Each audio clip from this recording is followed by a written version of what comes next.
আগের মানে আপনি এই নিয়ে 6 বার মনে হয় চ্যাম্পিয়ন হলেন আবাহনীর হয়ে। 8-9 বার হবে। হ্যাঁ 8-9 বার হবে। আলাদা কি মনে হয়েছে নাকি আগের মতোই লাগছে? না, আগের থেকে এই বছরটা একটু স্পেশাল, কারণ এই বছরটাতে একটু চ্যালেঞ্জ বেশি ছিল। আমাদের টিম বানানো থেকে শুরু করে সব কিছু একটু আমরা ওই চ্যালেঞ্জটা ফেস করেছি। পেমেন্ট একটা অনেক বড় ইস্যু ছিল, এটা সবাই জানি আমরা প্রত্যেকটা টিমের জন্য। সো এইটা আসলে প্লেয়াররা যেভাবে করে আমরা স্যাক্রিফাইস করেছি, এটা অনেক বড় একটা ব্যাপার। এবং সেই সাথে ক্লাব কর্মকর্তারা যারা এই সাপোর্টটা করেছেন তাদেরকে অবশ্যই ধন্যবাদ জানাই। এই বছরটা আমাদের জন্য একটু চ্যালেঞ্জ ছিল, বাট চ্যাম্পিয়ন হতে পেরেছি আমাদের কাজ মাঠে, সেটা আমরা করতে পেরেছি। যেটা বলছেন যে চ্যালেঞ্জের বিষয়ে টিম গড়ার ক্ষেত্রে গতবার ছিল তারকা বহুল একটা ছিল, সেই তুলনায় এবার অনেকটাই অনেক আপনারা ছিলেন, অনেকেই তারকা বহুল অনেকেই ছিলেন, কিন্তু তারপরেও চ্যালেঞ্জটা বেশি ছিল আপনিই বলছেন। এইবার কি মনে হয় যে আপনারা ওই স্যাটিসফ্যাকশনের জায়গাটা একটু বেটার স্যাটিসফ্যাকশন? অবশ্যই বেটার স্যাটিসফ্যাকশন। আসলে দেখেন, আমাদের যে টিম আমরা যেভাবে করে খেলতেছিলাম প্রথম থেকে, কেউ না কেউ প্রতিদিন আমাদের জন্য ভালো খেলতেছিল। সেই ইয়াং থেকে শুরু করে যারা টিমের সিনিয়র ক্রিকেটার ছিল সবাই ভালো খেলছে। তো সেই কন্ট্রিবিউশনগুলো আমার কাছে মনে হয় যখন আমাদের সুপার লিগে আমরা আসছি, ওই কন্ট্রিবিউশনগুলো আমাদের সবাইকে কনফিডেন্স দিয়েছে যে আসলে কেউ না কেউ আছে যে কিনা খেলবে। আমাদের ওই বিশ্বাসটা সবার উপরে ছিল এবং একই জিনিস সেটাই প্রতিফলন হয়েছে মাঠে। আমরা চ্যাম্পিয়ন হতে পেরেছি এবং ভালো খেলেছি। অগ্রণী ব্যাংকের বিপক্ষে প্রথম ম্যাচটাই হেরে গিয়েছিলেন, তখন কি মনে হয়েছিল এই পর্যায়ে আসার ক্ষেত্রে আপনাদের ওই এটা ছিল যে আপনারা এইবার আসলে চ্যাম্পিয়নের জায়গায় যেতে পারবেন কিনা, বা প্রথম যে শুরুটা ছিল ওই জায়গা থেকে? সেটাই বললাম যে আসলে ওই যে আমরা বললাম যে আমরা প্রথমে রেলিগেশন সেভ করতে চাই, ওটা আমরা অগ্রণী ব্যাংকের সাথে যখন হেরেছি ওই সময়টাতে এই ভয়টা স্বাভাবিকভাবে ছিল যে টিম হিসাবে ভালো খেলতে না পারলে আমাদের জন্য খুবই চ্যালেঞ্জ হবে আরও বেশি। সো যখন এরপর থেকে জেতার একটা মোমেন্টাম পেলাম, আমরা সবাই মিলে চেষ্টা করলাম, সবার মধ্যে আত্মবিশ্বাসটা, practice, dedication, team management, officials সবার সেই সাপোর্টটা ছিল যে আমরা ভালো করতে পারবো এবং আমরা ভালো যখন করেছি সবাই খুবই খুশি। আগে যতবারই জিতেছেন আবাহনী নিজেদের পারফরমেন্স দিয়ে জয় পেয়েছে, আপনি রেগুলার পারফরমেন্স করেছেন, কিন্তু প্রতিবারই একটা প্রশ্নবোধক চিহ্ন থেকে যেত। এইবার কিন্তু ওইটা নাই। এইবার কি আপনাদের ভিতরে ছিল যে না আমরা এইবার দেখিয়ে দিব যে না আমরা আসলে পারফরমেন্স করেই?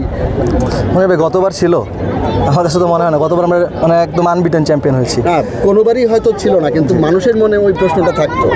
এটা থাকতে পারে। আসলে দেখেন, আমি আগের দিন যখন আপনারা আমাকে আম্পায়ারিং নিয়ে প্রশ্ন করেছিলেন, আমি কিন্তু ভেরি ক্লিয়ার আনসার দিয়েছিলাম যে আসলে যখন একটা ডিসিশন ভুল হয়ে যাবে সেটা যদি আমাদের ফরে আসে আমাদের খুবই ভালো লাগে, এবং আমাদের এগেনস্টে চলে গেলে সেটা খুবই খারাপ লাগে, একটা খারাপ অনুভূতি হয়। তো তারাও হিউম্যান বিং, তারাও ভুল করতে পারে, এটা হতেই পারে ক্রিকেট খেলাতে। এখন সেটা নিয়ে যদি আপনি একটা পার্টিকুলার দলের উপরে চাপ দিয়ে দেন তাহলে সেটা খুবই খারাপ হবে আমি মনে করি। আপনি বলেছেন যে আর্থিক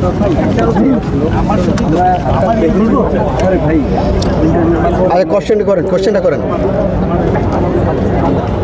করেন।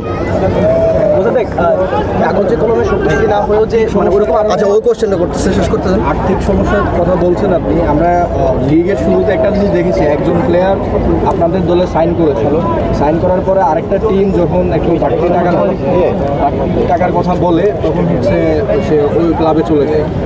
এটা নিয়ে একটু বলবেন কি, এটা কতটা বিব্রত করছে? দেখেন, একটু আমাদের জন্য ওই সময়টাতে ডিফিকাল্ট তো অবশ্যই ছিল যে আমাদের একজন সাইনিং প্লেয়ার যদি আপনার টিম থেকে আরেক টিমে চলে যায় সেটা আপনার জন্য টিম মেক করা আবার কঠিন হবে। তো একই সাথে আমার দিক থেকে কোনো প্রবলেম ছিল না, কারণ আমি প্রফেশনাল ক্রিকেটার। সেই জায়গা থেকে একটা প্লেয়ার যদি একটু বেশি টাকার জন্য যায় এবং সে বেনিফিটেড হয় ফিনান্সিয়ালি, তাহলে সেটা খারাপের কিছু আমি দেখি না, সেটা তার চয়েস এবং সেটাতে আমাদের খুব বেশি বলার কিছু নাই। এখন এটা যদি আপনি মিউচুয়ালি ছাড়েন তাহলে আর কোনো প্রবলেম নাই, আপনি প্রবলেম করতে চাইলে প্রবলেম। আমরা দেখছি আপনি শুরু থেকে মানে ক্যারিয়ারের শুরু থেকে এই পর্যন্ত আবাহনীতেই আছেন। 16 বছর হয়ে গেছে অলমোস্ট, যদি ভুল না করি। এর মধ্যে 7-8টা শিরোপা দিচ্ছেন, তরুণ সৈকত থেকে এখনকার পর্যন্ত সৈকত। বাংলাদেশের পেশাদার ক্রিকেট যারা খেলেন তাদের এই ডেডিকেশনটা এক টিমে এতদিন থাকার ইয়েটা আমরা দেখি না। আপনার এই জায়গাটা কি মানে আবাহনীর সাথে বন্ডিংটা অন্যরকম তৈরি হয়ে গেছে? এটা দেখেন, আপনার মানে এরকম যে থাকবে বা এরকম হবে এটা আমিও কখনো ওইভাবে চিন্তা করিনি, বাট খেলতে খেলতে যখন দেখলাম অনেকগুলো বছর হয়ে গেছে, তো ওই ভালোবাসাটা টিমের প্রতি তো সবসময় ছিল এবং এখন পর্যন্ত আছে, সামনে ভবিষ্যতেও থাকবে আমি আশা করি। আমি আরও অনেক দিন খেলতে চাই এবং অনেক দিন আবাহনীর জন্য খেলতে চাই।